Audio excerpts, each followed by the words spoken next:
Okay. We here? Yeah, we're here in Toronto. Ben Malice. Guys. Hey, Kai Carling, we miss you, but it's cold as hell and windy here. And a rookie mistake of getting a passport, mate. Poor thing. I'm the rookie. What's going on here? So we just finished shoot around. We did, yes. For game one. What are your quick takeaways from shoot around? And we talked to JJ, we talked to Joel, we talked to Brett. What are your takeaways? Same thing with Young all week. I think they look like they're ready to get going. From Brett, it was the same thing with turnovers on offense, and especially with Ben to focus, and then defensively he reiterated the need to get back and just lock off the transition. And it was interesting that he brought up the Boston series from last year, I thought, and while we've been talking about this for the past 12 months, he said something that was quite interesting to me, in the sense that he said that needs to be a learning point for Ben. That was the context of the question, but also the team, and he raised those two things again: transition defense and turnovers. And in my mind, he tried to simplify the game plan down to those two things. And while that's a gross oversimplification, they are the two biggest things that platooned this team last year. So it's clear that that's a focus tonight, and that's something that I want to see in the first half. Whether they can control the turnovers, and obviously Ben's the focal point for that, but Joel as well. He was sneaky bad at that in Boston and against the Raptors this year, and transition defense. And I think the Sixers' roadmap to winning this series is turning into a defensive dogfight, and they have to get back in transition and limit those easy points to do that. Yeah, and I think, so to those 2 points, if you want to be good in transition defense, the best thing you can do is not turn the ball over. Yeah, because nothing leads to transition play like getting turnovers. So I think that's a huge point. Do you think Ben is the primary ball handler? I think we're going to see that from the start. Obviously, we've been talking about this all week. We're going to see more of Jimmy pick and rolls, I think. We're going to see a lot of Joel on the post because, like you said, the post-ups might not be the most efficient thing in the world, but at least that limits the turnovers. Or if the turnovers come, they're not going to be going back the other way as fast, because hopefully they're dead ball turnovers. But to start things off, I expect them to play Ben at the point and him to run the offense to begin with. And I think Brett's the type of coach that's going to give his team a first crack at doing it the right way. And if it doesn't work and they're down 15 points at the half and Ben's turning the ball over like a crazy man, then I think obviously we're going to see that change, and it's going to be the biggest challenge of Ben's career to date. But I think to start off, it's going to look like a normal Sixers offensive performance, and then we'll pivot from there. JJ Redick talked about the swarming defense for Toronto. Brett talked about not playing in a crowd. So what are your thoughts there? Is this a matter of the length of the Raptors playing help defense, basically poking balls loose in the lanes? Yeah. That's definitely something that the Sixers have to be aware of, and I know we're sort of talking in circles about these turnover issues, but what you get on there is how the Raptors can really turn this team over and get going, because it's not just Kawhi and Pascal. You've got Danny Green, who is an underrated defender to begin with, and he's sneaky long. And same with Kyle Lowry. He's a smaller player by NBA standards, but he's just got that attitude and that tenacity that when he's locked in makes him a very good defensive player. And then Gasol in the middle, he's obviously lost a step from those defensive player of the year days back in Memphis, but he's still very, very good. And if you flash back to the start of the season when Memphis was actually around 500, he was almost playing to that defensive player of the year standard. So he's fantastic. Individually, they're great defenders, and we saw in the first round, while it was only Orlando, and that I suppose needs to be said, at the back end of that series, that swarming defense, it wasn't just 5 guys swarming the basketball and winning the matchup. It was 5 guys starting to play that beautiful symphony of a defense, and that is something that the Sixers have to be wary of. But then at the end of the day, it's sort of out of the Sixers' control, because Toronto's going to play good defense, and if they ratchet up like they can, any team in the NBA is going to struggle to score.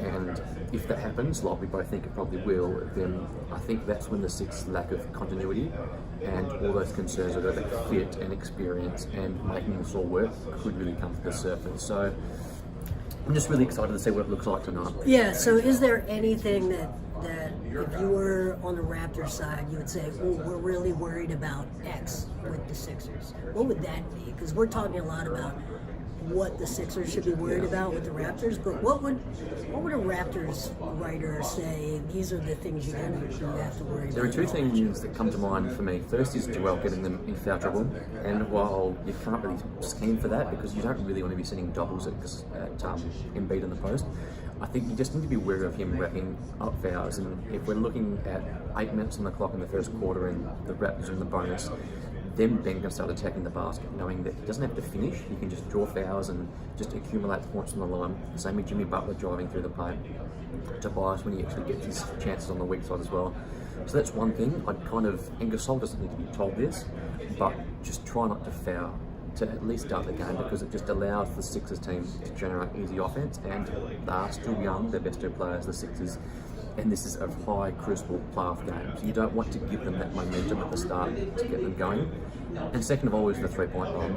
I think something the Raptors really should focus on is just locking down JJ Redick and Tobias Harris as well when he's off the ball, because if you can just lock down those two guys, easier said than done, I know, but if you're defending those two really well and limiting their attempts, in that starting lineup, you've got Ben, you've got Joel, and you've got Jimmy. And Jimmy can shoot the three ball pretty well, but he doesn't seem to want to shoot the three ball. And same with Joel and Ben, we know what the case is there. So if you can really clue in on taking away JJ, I think is the key, then you're going to turn the starting unit into a 2-point offense. Yep. And we all know the numbers, we all know the analytics.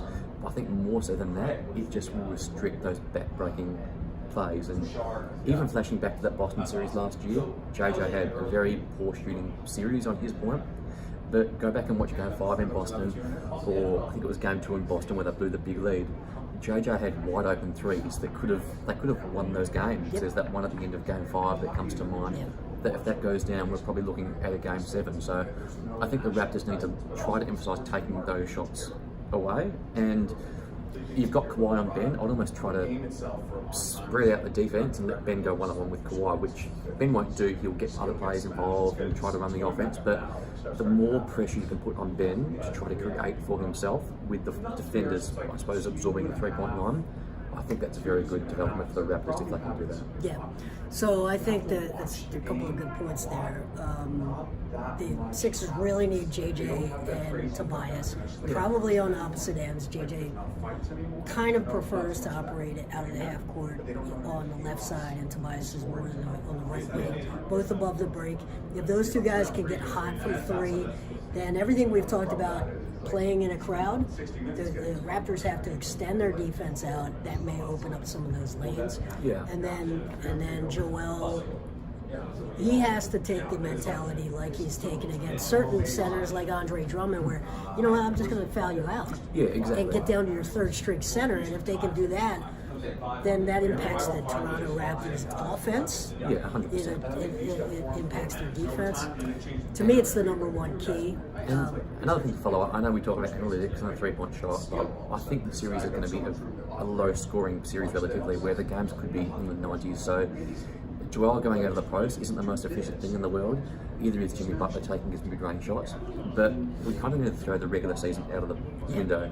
And games 1 through 82, when you're talking about back-to-back in Charlotte or a game in Memphis, then yeah, you run the numbers, you play the numbers, and over the course of the season, you know that's going to play out.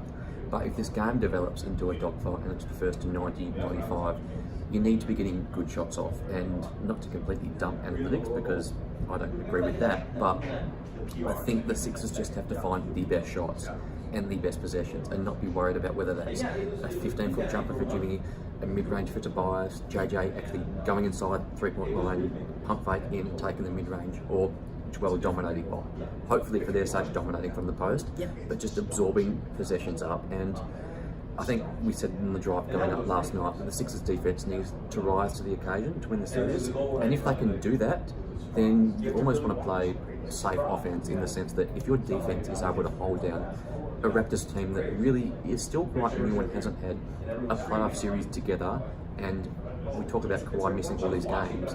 I think defensively that's easy to ramp up, but if you have a good defense that can disrupt what Kawhi and Kyle Lowry want to do offensively, then I think there's a thing for the Sixers to try to get a foothold in the series that way. Yep. And if they can do that, then you don't need to be putting 110 points a night. You just need to be limiting the turnovers on offense and getting good shots, as I say, regardless of where they come from on the floor. Yeah, I agree. I was watching some of the Raptors video that was made available, and I'm not sure they like each other.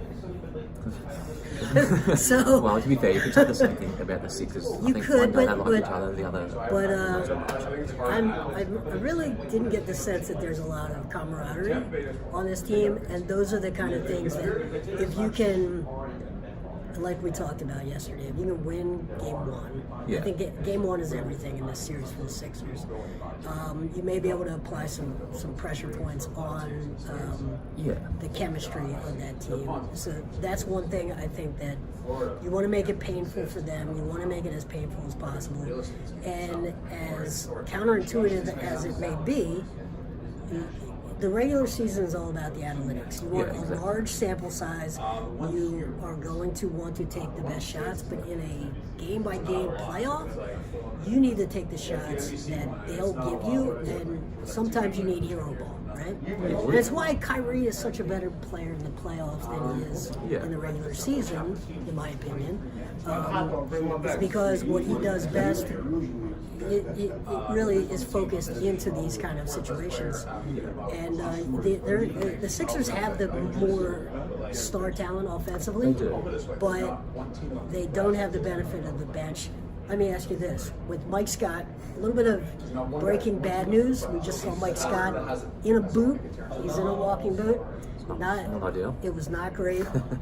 So chances of seeing him tonight, definitely out. Monday, not good, I would I guess. wouldn't put any money on that. So who's the sixth best player? Who's the first guy off the bench? Dominique, can we get a 10-day? No, I'm definitely not. I think that's honestly the million-dollar question for Philly. We know what the Stars are going to get, and barring foul trouble, I think those guys are going to be playing 40 minutes. I think game one, we're going to see the clicked, and the starters are going to play big minutes. James Ennis is the sixth guy, Okay. but short of that, you're looking for 8 guys. That's what they need. That's what any playoff team needs. They're looking for 8 guys, and what are we talking? We're talking 25, 30 minutes combined off the bench. Home playoff games, you can maybe get away with Jonah or Zaire or whoever. On the road, that's where it's really challenging, and we know that Brett said yesterday and confirmed just then that Zaire is going to get a look in at some point in this series. So I think kind of like what we saw from Jonah in game 3 or game 4 in Brooklyn when he got into the game. He was a bit of a trainer when he got in there and was pulled after 4 minutes, but I think the Sixers are going to have to trust a couple of guys, Zaire, Jonah, probably one of those two tonight. We're going to have to throw them in there at the start of the second quarter and just see what they get. And like what happened to Jonah in Brooklyn, if it doesn't work, then pull it out, reassess, and go again. But I think Zaire is probably a guy that's going to get some run, which is quite scary for the Sixers considering he's played a handful of games this year and wasn't eating food 3 months ago. That's true. I think offensively, he's not going to hurt them that much because No. he can sit in the corner on offense. He's But then he can he's- catch and shoot. He's not going to turn the ball over because he's not going to handle the ball very much, which to me is the benefit over Jonathan Simmons, who you can't trust to not try to freelance, and he's just going to be. Against this team, he's going to be a turnover machine, I think. I do wonder whether Jonathan Simmons might be the best of those options, though, because Maybe defensively, but maybe on the other side. But you're talking about scares me. Zaire standing in the corner, like Jonathan Simmons. Surely Britt can say, just stand in the corner, do your thing, and But he's not disciplined enough to do it. The same problem with Bolden. Defensively, it's lack of discipline to execute the game plan. I just don't trust Jonathan Simmons not to, on a closeout, not to try to dribble into the lane. yeah, agreed. But I think it depends what the Sixers do with the offense. If we're talking 4 or 5 minutes where Jimmy's at the point and they're running pick and roll after pick and roll, then it doesn't really matter who you stick in the corner because they're going to be standing there like me and you, just standing still. If the ball comes, pump fake and drive or shoot the ball. And whether it's Zaire or Jonathan Simmons or Jonah, the fact that we're talking in roundabouts, I think that's quite critical of where the series is probably going to be lost in my eyes for the Sixers, in addition to Ben and Joel being so young, even if they have all-star series, they're going to need someone from the back end of that bench to step up. And I remember I was having a conversation with someone after Game 5 in Philly that in order for the Sixers to win this series, I think the two of that core four, they're going to have Hall of Fame caliber series. And it doesn't have to be necessarily Ben and Joel or Jimmy and Ben or Tobias and Ben. I think just two of them have to have Hall of Fame level series where they are going toe to toe with Kawhi Leonard as the best player on the court. And I personally think Kawhi is above all four of the Sixers guys in terms of ceiling for ranking players in the NBA. But that's not to say Jimmy can't turn it on for 4 games, and we know Joel can, and Tobias and Ben can play like all-stars. So I think, big picture, that's the Sixers roadmap to winning this series. It's kind of, yes, the Raptors might have the best guy in Kawhi, but if they've got a 1A and a 1B going toe-to-toe with him, getting the Sixers to the 10-yard line, to borrow the football term, and then you just need the rest of the team to just get the ball across the line and just do those little things. So I think the back end of the roster is key, but the Sixers' best players need to lead the way, and that's an obvious statement, I know, but they don't just need to lead this series, they need to play probably basketball at a level that they've rarely played on the NBA level, apart from Jimmy, who has done it. Jimmy has done it, and I would argue that it's possible that Jimmy was saving himself at times during the regular season, even argue but he's that. got I think real that's money. definitely the case. Right, he's got real money on the line right now because, you know, if he has a mediocre series here and he looks bad, he's probably, you know, a 4-year 80 guy. But if he can really hang with Jimmy Butler and or with Kawhi Leonard and make this a really interesting series, then he's looking at 5-year max money. So he's got tens of millions of dollars on the line. I think that we're going to see the full Jimmy Butler experience in this series, and I agree. The full Jimmy Butler The full experience? Jimmy Butler experience. He's gonna Both good and bad? the whole kit and caboodle. He's going to be diving on the floors. Okay. I want to see him defend Kawhi Leonard because I want to see that happen because it's going to be. Jimmy can be a pit bull. We've seen it over the course of his career, and we've seen it in sprinkles over the past 6 months. But he has been in third gear this whole season, and when we flash back to the trade in November, Brett's comments, Elton's comments, Jimmy's Butler's comments, it was all about winning a championship. And I know the playoffs started 2 weeks ago, but the playoffs start tonight, like legitimately. The second round is where money's going to be made for Jimmy, the team's going to find out exactly where they are.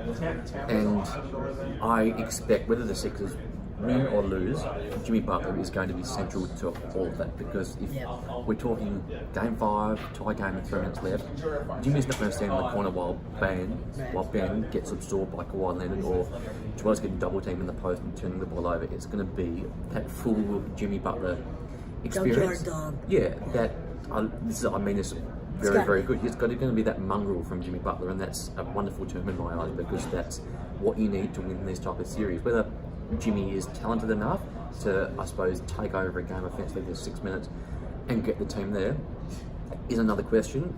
But back to your point, I don't think we're going to be looking at the Galp court half through the third quarter tonight and thinking whether Jimmy Butler's in the game. He is going to be all over this thing, and that's kind of one thing that I definitely expect to see. It's like his effort, energy, intensity is going to go up 2 or 3 levels from what we've seen all year. Yeah, I think so. How about Joel's comment that he was just chilling for most of the Brooklyn series? Well, he's not wrong. It's kind of like going from a 6 out of 10 team to a 9 out of 10 team. Like, that's legitimately what it is. We say all lump under the umbrella of a playoff series, and whether it's us talking about Ben stats in the first round or Joel stats in the first round, they are playoff performances, and Ben and Joel especially, in my eyes, deserve credit for winning playoff series at such a young age. That's no small feat. Right? You talk about someone like Giannis, it took him 6 years to win a playoff series. LeBron didn't win series as quick as that pair have done, and obviously they're not on that level, but you look through history that it's hard to win series that young in the NBA. They've done it twice already. And they've done it twice, and they deserve credit for that. But once again, that's now the baseline for not just their season, but their career. Like, getting through to the first round, you've done that twice, and you've done it at a young age, and well done for that. But it's time to accelerate their career development. And while, in my eyes, that doesn't mean that they have to win this series, because honestly, I don't think they will win this series, it's time to improve upon from what we saw in Boston last year. And that's not saying that Ben has to come out and have triple doubles and score 20 points, or Joel has to score 35 points a game and be Marc Gasol. We just need to see, in my eyes, I want to see progress from them. I don't want to see Ben turning the ball over like a reckless person and having an opposition team get in his head like the Celtics did last year.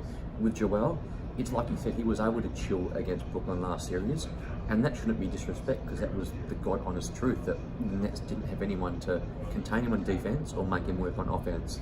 The Raptors do, and we saw last year when Al Horford got him into the pick and roll that Joel became a liability on defense, which is a pretty shocking statement for someone that is, in my eyes, one of the best 3 defenders in basketball. So we can talk about the team, and obviously Sixers fans want them to win, and that's what they're all preaching. But when we're talking about Ben's career and Joel's career, they're the things I want to see in this series. It's just the development and just learning to, I suppose, have wrinkles to the counters that the Raptors are going to throw at them. Yep. Because we know what the game plan is. Me and you could sit in with the Raptors coaches right now and we'd be able to tell them 80% of the game plan, because it's tried and true. We've seen it last season and we've seen it at points this year, and especially when the Raptors play the Sixers, the same bugaboos beat the Sixers, and it's a case of them beating themselves sometimes.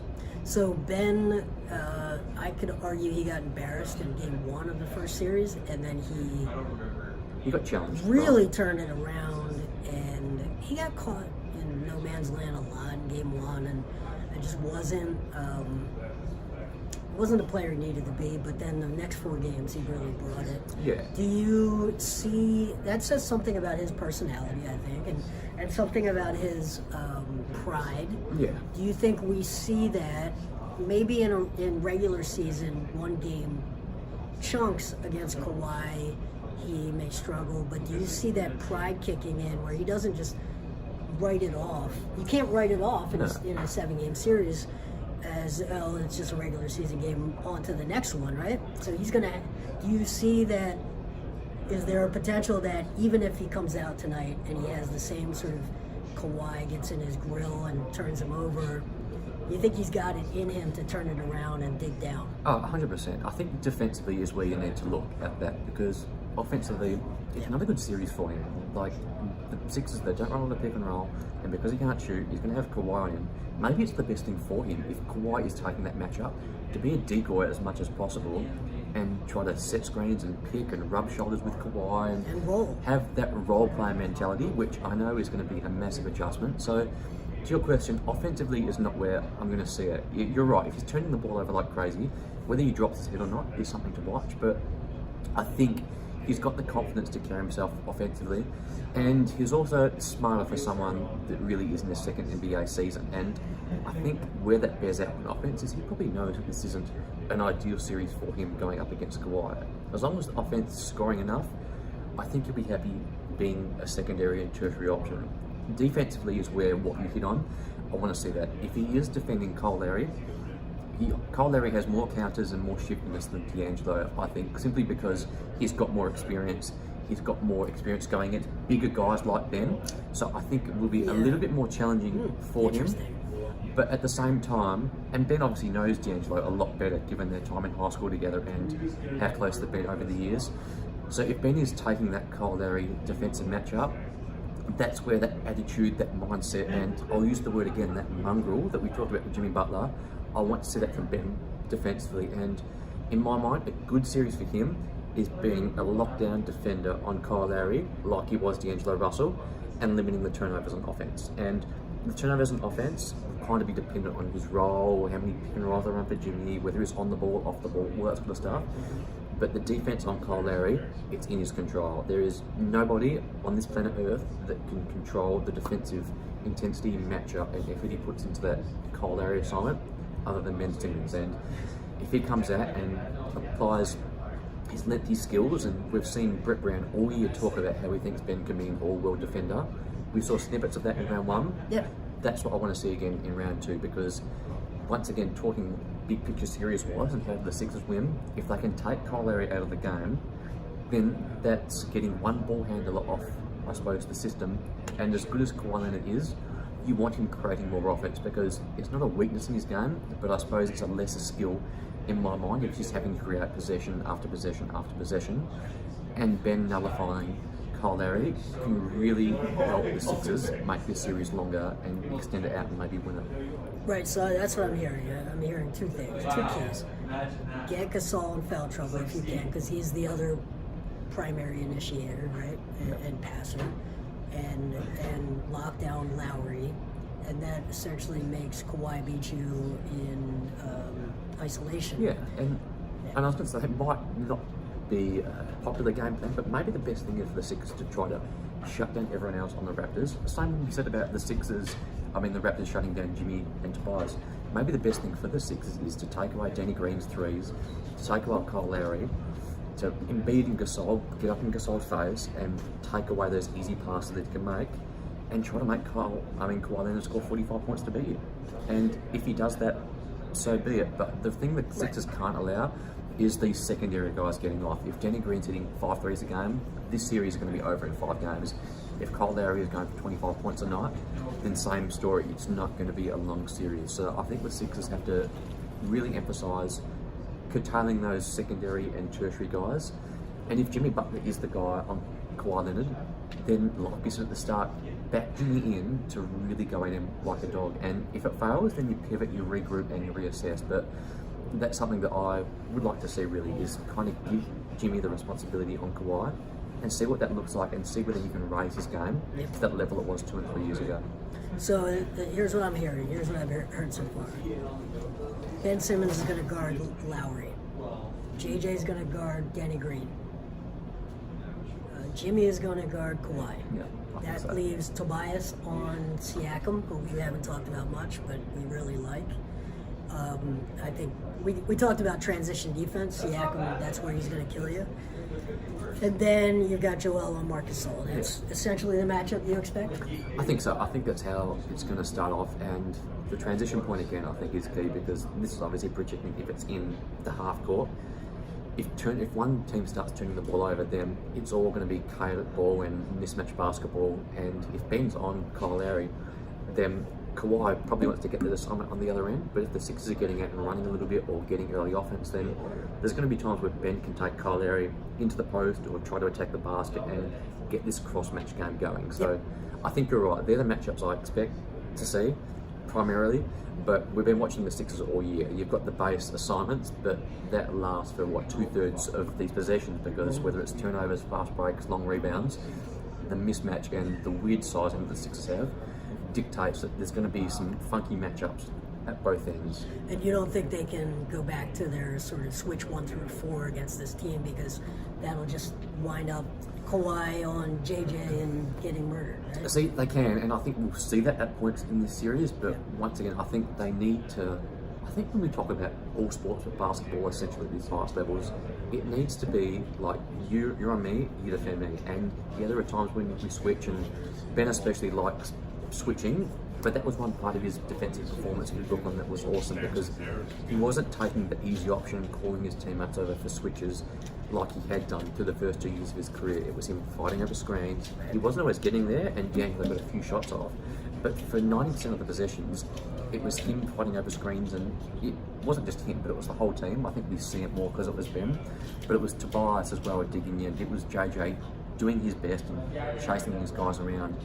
So I think it just needs to be that old cliche, which I hate talking about in cliches, but when it comes down to defense at this level, starting man on man, which I think they will, it's just fighting over screens and making your man feel you. And I think the Sixers just need to make sure that they're not sloppy with that from the start, because when this team looks bad, and we've seen it all year, they're slow with just defensive lapses and mental mistakes, and you see guys like Danny Green or Fred VanVleet, who's going to be with the second unit, coming in the game and scoring 10 points in 5 minutes. And they're wonderful offensive players, but at this level, at this point of the season, you can't be doing that, because if Fred VanVleet comes off the bench and scores 10 points at the first 5 minutes of the second quarter, that could be the difference in the game. So we just need to see intensity and just smart, simple defense from the Sixers, I think, tonight. Yep. Okay, well, there you have it. Simple. It's an easy game. Score points and defend. What's your prediction for the series? I think the Raptors will win in 6. The Sixers, if the Sixers want to win this series, they need to get a split in Toronto and win game 1 or game 2. And the best chances tonight, right? The best chances, I think so, but the Raptors have lost that many games, but there was a point you spoke of a couple of minutes ago that I liked, where you were talking about Toronto putting pressure on the Sixers and getting them in a hole and making them, I suppose, tread out of water to really get advanced in the series.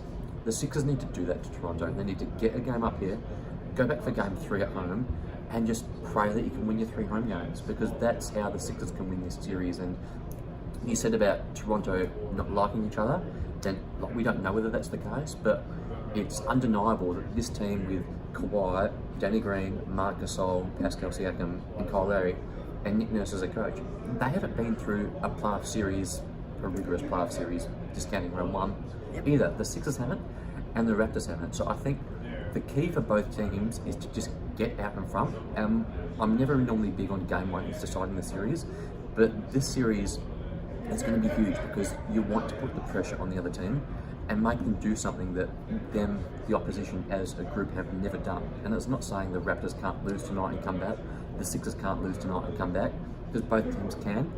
But I think you want to get out in front. And from a Sixers point of view, get a split, go home, and turn the volume up to 12 in that place when we get back to Philly next week, and see if you can not make Toronto melt, but make them feel the pressure that this group has never felt before. And we don't know whether Kawhi's leading or what's going on, but if Kawhi does have 1 foot out the door and is going to the Clippers, then the same conversation we're having with Kevin Durant and everything else, that you just want to make these guys think, and when the going gets tough, you want to make sure that they have to get to the highest level and be their best selves to beat you.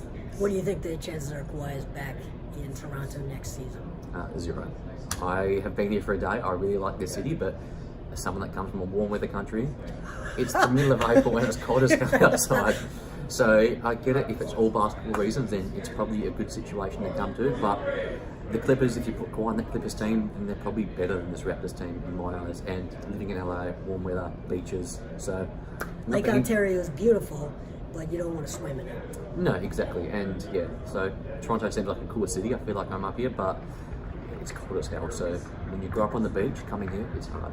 But yeah, this series, I think... Yeah, I agree. He's out of here. Raptors in 6 games is my best bet. I think Kawhi Leonard is going to be the difference, and it's going to be a fun series and 6 Come on fun in. games. What's your take? But it's all Come on good. in. We're trying to recruit a friend. We've got enough nonsense going on here. Yeah, I mean, you're at every game. You're shooting every game. What do you think? I think the Sixers got this. The Sixers got this. I hope the Sixers got this. It's I want to come baseline photographer, right? That's right. Yeah. You'd be amazed how much we could see. You see everything. It's almost like a picture's worth 1,000 words. Almost, He's Jason. cooking right now. Yeah. That's what Right? it's all about. Yeah. Yeah, and that's a good point. Yeah. If the Sixers can get one of these games and it can snowball, we could have a 2012 Thunder situation where a team led by 2 young dudes is really going on a finals run.